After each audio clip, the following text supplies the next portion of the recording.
It's a little sad when you think about the fact that in our society right now, there's a lot of adults out there who truly have no other way of connecting to their family unless it's through an excuse of the holidays. The grandma and grandpa are just sitting around at the table and they're like thinking, well, because of COVID-19, we can't even be sure that our adult children are gonna go visit us because, well, that just doesn't really happen anyway, even if it wasn't COVID-19. But to be honest, I truly do understand because if we don't have the holidays, a lot of people just don't end up actually reconnecting to any of their family and friends. If I were an elderly person, I think I would probably consider meeting up with my children one last time, and even if they end up killing me, I think it might be okay in the long run anyhow because I have that memory of them. I feel like in this current state, I believe that a lot of people can just go in a Thanos cosplay to their Christmas gatherings and just cough on people instead of snapping. Boo. Hello, family.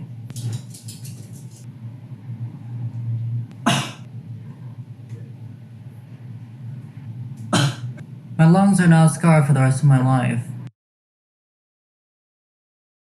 This year, the Grinch did not plan for Christmas. He planned for the after Christmas, the one where everyone visits their loved ones at their funerals.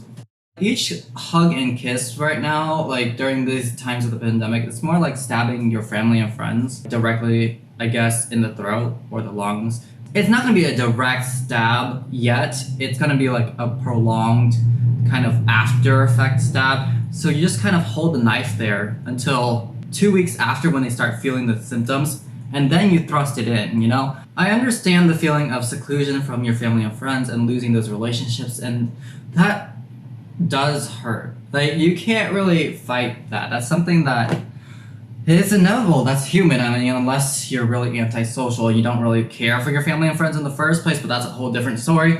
I don't know, if you're just sitting there in your corner in your house and you're just I like it here, and you don't really care for any people in your life anymore. I feel like that's a sign of other issues at that point, but yeah, you can theoretically be happy with the way things are happening with COVID-19 and not going to any family events.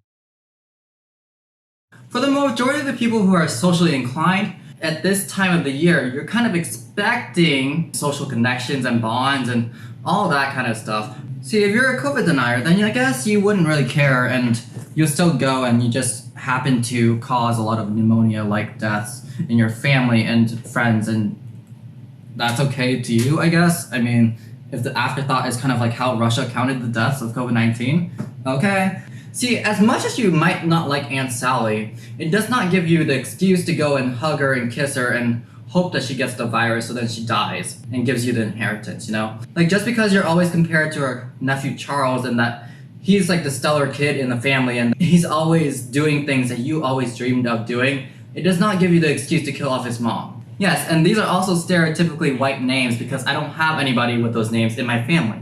Then again, I'm not even sure that there are no Sally and Charles in my family because when you come over here and immigrate here, you generally get an English name. Well, for me though, my name is Dan, and so it was intentionally made so that it's translatable in English too, in Vietnamese. And so I don't have that problem, but I do have the problem of having a basic ass name. I should seriously stop trying to multitask and folding laundry and talking at the same time. But you know what? It gives me something to do with my hands and my head. Wait, what? Why haven't people done rants while doing the chores as well? Are they just so worried that they're gonna F up the chores? For example, folding the laundry inside out or something like that? Or maybe even just tearing the laundry apart while they're trying to fold it while talking about something that angers them. Ripping Hulk smash through all these clothes while you're also ranting about some coworker or something. I feel like that's something that's irrational but plausible. If you're doing the dishes and you're ranting about someone and then you just swing around and you throw the dish across the room or something. Honestly, if you're gonna go and visit your family and friends for the holidays, despite the COVID fears and also risks, I won't fault you for it because I think, honestly, it makes sense emotionally. It doesn't make sense logically, but it makes sense emotionally. What's interesting to me is that I kind of wonder if you cough in people's food during Thanksgiving or, say, Christmas dinner, is that gonna be counted as murder later? Is this video also made to kind of comment on how terribly I fold my laundry? Because I don't necessarily... I've always had a problem with folding laundry in like a very neat and tidy way. The type of laundry that I hate to fold the most are the wrinkly pants. You have to pull them, all those creases out, and then somehow straighten it all, and then you can fold it in along like your preferred crease. So annoying. And then I have a tendency to do the dryer, but then I forget or don't even bother to fold the clothes afterwards. So I just have this mountain of clothes here.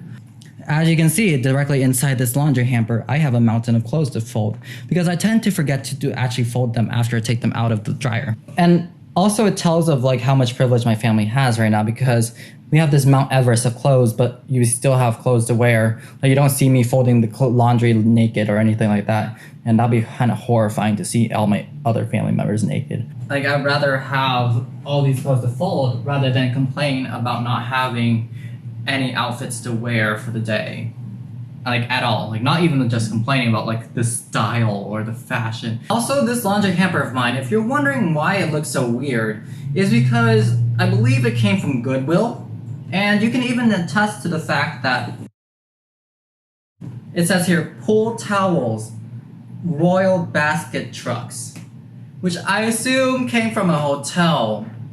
In a way, removing in-person meetings or offices for a lot of like companies would also prevent bosses, terrible bosses, from being attacked with COVID-19 from their coworkers.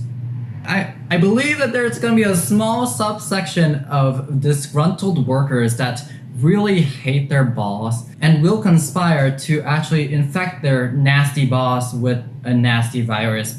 That does beg the question though, would you be safer at your workplace during the holidays or actually with your family and friends during the holidays? Oh yeah, and also if you actually do watch my rest of my videos, you would notice that I actually put an idea of what my next 2 videos are going to be. And like, this video idea was not mentioned in any of the other video ideas because this is more of like a one-off thing. To be frank, my video ideas right now are pretty random, and it's just to kind of expand what I can offer to my audience from the get-go, because if people want to watch my content as it is right now, that means that I can expand and be more creative with my topics later, and I wouldn't have to be too niche down. For my next 2 videos, I'm not finishing this laundry by the way, it will be how to have hand-me-down fashion and also how to stress bake. Also, hand-me-down fashion, I'm not really fashionable, so that's a lie. It's more of like what I can do out of my closet, and I think that applies for most average people. So